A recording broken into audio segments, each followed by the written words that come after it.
বাংলাদেশে ভারতের জাতীয় পতাকা অবমাননার ঘটনার প্রতিবাদ করে বাংলাদেশি রোগী দেখা বন্ধ করলেন বিখ্যাত স্ত্রীরোগ বিশেষজ্ঞ ইন্দ্রনীল সাহা।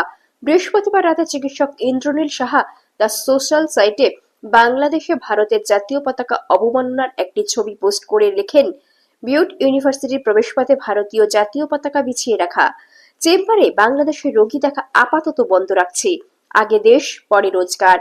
এরপর শুক্রবার বিকেলে বিধানসভার বাইরে সাংবাদিকদের মুখোমুখি হয়ে একই দাবি জানান শুভেন্দু অধিকারী। তিনি বলেন, আমি প্রণাম করি ডক্টর ইন্দ্রনীল সাহাকে। তিনি বলেছেন, আমার দেশ আগে রোজগার পরে। ভারতীয় পতাকা পদদলিত হয়েছে, আমি বাংলাদেশের রোগীদের চিকিৎসা করব না। প্রসঙ্গত, সীমান্ত বাণিজ্য ছাড়াও ভারত বাংলাদেশের মানুষ যাতায়াত করেন চিকিৎসা পরিষেবার জন্য। কলকাতার নানান সরকারি বা বেসরকারি হাসপাতালে উন্নত মানের চিকিৎসার আশায় গোটা বছর ধরেই এদেশে আসেন বাংলাদেশিরা। করোনার সময় সীমান্ত বন্ধের ফলে ভিসা দেওয়া হয়নি ঠিকই, কিন্তু মেডিকেল ভিসা বন্ধ করা হয়নি। কিন্তু হাসিনা সরকারের পতনের পর সেদেশে যে হারে হিন্দুদের ওপর অত্যাচার শুরু হয়েছে, তাতে এবার বাংলাদেশের রোগীদের পরিষেবা দেওয়া বন্ধ করলেন চিকিৎসক ইন্দ্রনীল সাহা। কলকাতার অন্যান্য চিকিৎসকরাও যদি এই পথে হাঁটেন, তাহলে বাংলাদেশিদের প্রাণ নিয়ে টানাটানি পড়ে যেতে পারে। তবে ওপার বাংলায় যেভাবে ভারত বিদ্বেষ ছড়াচ্ছে, তাতে চিকিৎসক ইন্দ্রনীল সাহার সিদ্ধান্তকে অনেকেই সমর্থন করেছেন।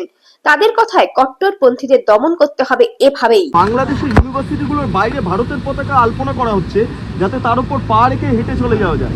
আমি প্রণাম করি ডাক্তার ইন্দ্রনীল সাহাকে। তিনি বলেছেন, আমার দেশ আগে রোজগার পরে।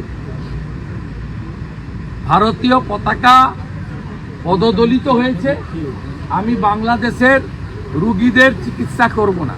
আমি গোটা ভারতবর্ষের ডাক্তার সমাজ, ব্যবসায়ী, ভারতপ্রেমী নাগরিককে সম্পূর্ণভাবে বাংলাদেশিদের বয়কট করার জন্য অনুরোধ করব। বাংলাদেশের মৌলানা যদি বলতে পারেন যে প্রামাণিক সিল হিন্দু সম্প্রদায়ের নাপিতদের কাছে চুল দাড়ি কাটবেন না, মোদকদের কাছ থেকে মিষ্টি নেবেন না, ময়রা হিন্দু বাড়িতে মিষ্টি বানিয়ে খান। আমিও এখান থেকে ভারত প্রেমীদের বলতে চাই, রাষ্ট্রবাদীদের বলতে চাই, কড়া উত্তর দেওয়ার সময় এসেছে। কড়া উত্তর দেওয়ার সময় এসেছে, এটা মুখে নয়, কার্যক্ষেত্রে এমন উত্তর দেন যাতে আজকের বাজারে 150 টাকা পেঁয়াজ, 100 কোটি টাকা আলু, এটা যেন পাকিস্তানের মতো 1000 টাকা লিটার পেট্রোল আর 400 টাকা কেজি আটা, 400 টাকা 1 কেজি আটার দাম 400 টাকা, পাকিস্তানের মতো অবস্থা। বড় বড় কথা, বড় বড় কথা।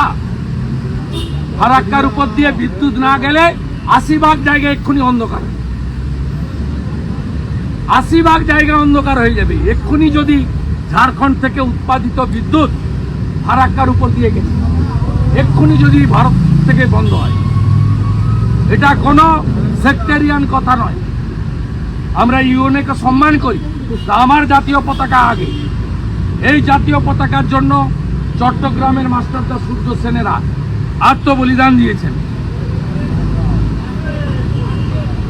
3000 ভারতীয় সেনা সহ 17,000 বিএসএফ সহ ভারতীয় লোকেরা, জওয়ানরা আত্মবলিদান দিয়েছেন। কোথায় ছিলেন এরা? 30,000 বাঙালি হিন্দু আত্মবলিদান দিয়েছেন। তারপরে 71-এর বিজয় এসেছে। 16ই ডিসেম্বর বিজয় দিবস কলকাতাতে মহাসমাবেশ করে এই বাংলাদেশের মাটিতে বসে রাজাকার এবং পাকিস্তানি চরদের সঠিক উত্তর দেওয়ার ব্যবস্থা এপার থেকে ভারতীয়রা করবে।